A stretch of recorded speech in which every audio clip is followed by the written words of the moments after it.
There are a million or more people in the crowd, and they're all listening to you. You got the microphone. Here's the catch, though. You only have 60 seconds to address this audience. I said, what would you say to them in 60 seconds or less if you had to give them the best advice you possibly could give them? Jadakiss is one of my favorite rappers, and I've listened to him, I don't know, since when? Since I got turned on with him by DMX, which I got right into pretty much when he dropped. I want to say 96, 97-ish. So it's been a while, 25 plus years, listening to Jadakiss from DMX and then getting into his material. So I tell you this because an interesting thing happened to me about a year and a half ago. My friend Andre Norman, who's one of the finest human beings that ever exists, Andre says to me, because he knows how much of a fan of hip hop I am, he says, hey, I'm going to Yonkers and I'm going to be in the studio with Jadakiss because we're working on something. You want him to FaceTime you because he's curious, because I told him of the launch that you did that did $57.9 million. So he wants to talk to you. So I'm like, I bet, put him on. And I remember when this happened because I was back in Iowa at my dad's house, seeing my dad again. My dad had a stroke, and so I was going back and kind of, checking in with him, trying to big him up and help him move on with that period of his life that now that he had a stroke, what's he going to do? And so when Andre says that, I said, bring it through. So I told my dad, hold on, Dad, I got to go in the other room. I got to take this call from Jadakiss. Now, if you don't know who Jadakiss is an absolute legend. He's done songs with Eminem. He's done songs with Notorious B.I.G. and some of the biggest icons that ever existed. And he's just constantly been putting it out for decades and decades and decades. He was with the Locks. Shout out to the Locks. And just super talented. He's got this key thing that he does. I'm not even going to try to do it. He's got a signature voice. And I was just super excited. So I get on a FaceTime with Jadakiss, right? And Jada wants to know how he can make $57 million like I did. So I go into this call thinking that he has an idea and wants to take the idea and stress test it with me and wants to try to develop a marketing plan out of the idea. That he has something tangible to work with, but he didn't. Which is great. I kind of love the idea. He just says, I just want to make money like that online. I want to do what you did online. How do I do that? And I'm like, all right, we got to run it back now.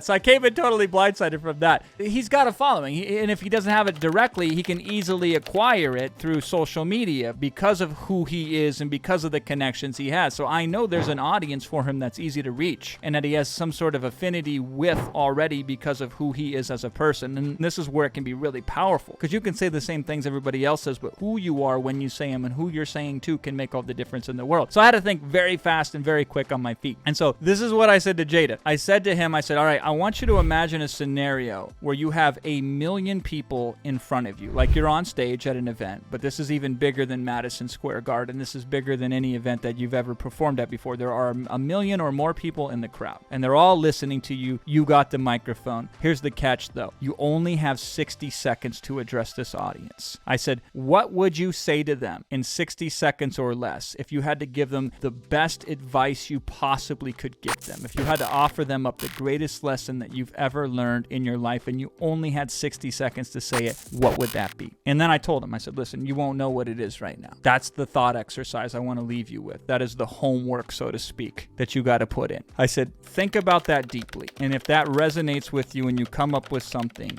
let me know what it is. And then if it's powerful, we can play with it. So I started to break him down because I've done this so many times. I said, this is what's likely to happen. These are the outcomes in these scenarios. I said, the first thing is you come back to me with a golden idea, like it is a one of a kind. As soon as we hear it, we say this is a winner, and then we can aggressively go and roll it out. I said, or you come back to me with an idea that's completely off the mark, but that's still fine because then we can start to pick it apart, post-mortem it, build it back up, and then see what happens. I said, but most likely the case will be 90+% of the time is you have something that is promising but needs to be refined. And then that's really exciting because then we can start auditioning that to pockets of the audience. We can put it in front of small groups of people, see what happens, and then make adjustments and reiterate it back to the marketplace. And then once we do have something that resonates strongly, that's when we start to roll it out in mass, usually in waves.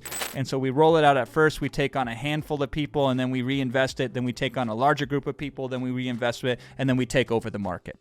That's essentially what I do in business as much as possible. So I gave that over to Jadakiss, and I said, I want you to think on that, and when you have an answer that you feel is sufficient, hit me up if you wish to. I know he's a busy guy, right? And I know that this isn't his main thing. This would be a new thing for him, and then we can go from there. Now you say, what happened since then? Well, what happened happens is what usually happens. It happens to me because I never followed up on it either, and I'm sure it happened with Jada. Life interrupts, and the things that you normally do are easy to continue to do, and it's hard to carve out and do new things because it's too easy when things are already relatively easy for you to not want to do anything different. When you are struggling and nobody knows who you are and you have nothing that you can rely on and you're not already an expert at something and you're not already doing massive things in big ways, right? Then it's easy to go all in on something. When you already can fall back on things or just do more of what's easy and is impactful, and maybe that's the answer for most people, but if you want to get into big markets and want to launch things big and want to potentially work with us, you got to have that hunger and that drive, and we got to also have the space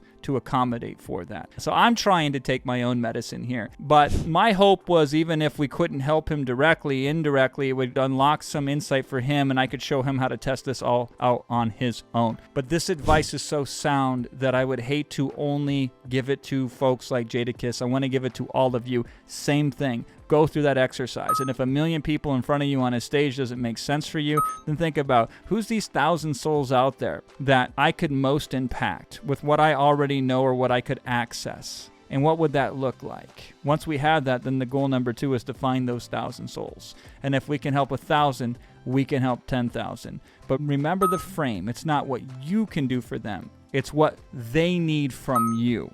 What they are missing that if they only had would change everything. And I think then procrastination and willpower become obsolete. You are magnetically pulled. Once you know you can help somebody, every second that you stop from helping that person is a second they continue to suffer. And so you will find how easy it is to move out there and do the uncomfortable, to test ideas out, see what grabs. Most things won't grab. A few things might grab. One thing, if it grabs, though, it can make you rich and it can help a lot of people. So there you go. This is the marketing advice that I would give to everybody who's coming to me trying to figure out, I want to make money like you, Jason. Where do I start? Start there. Think about it. If you have the thing that you think is the answer, put it into the comments below. Subscribe. I'll see you in the next video.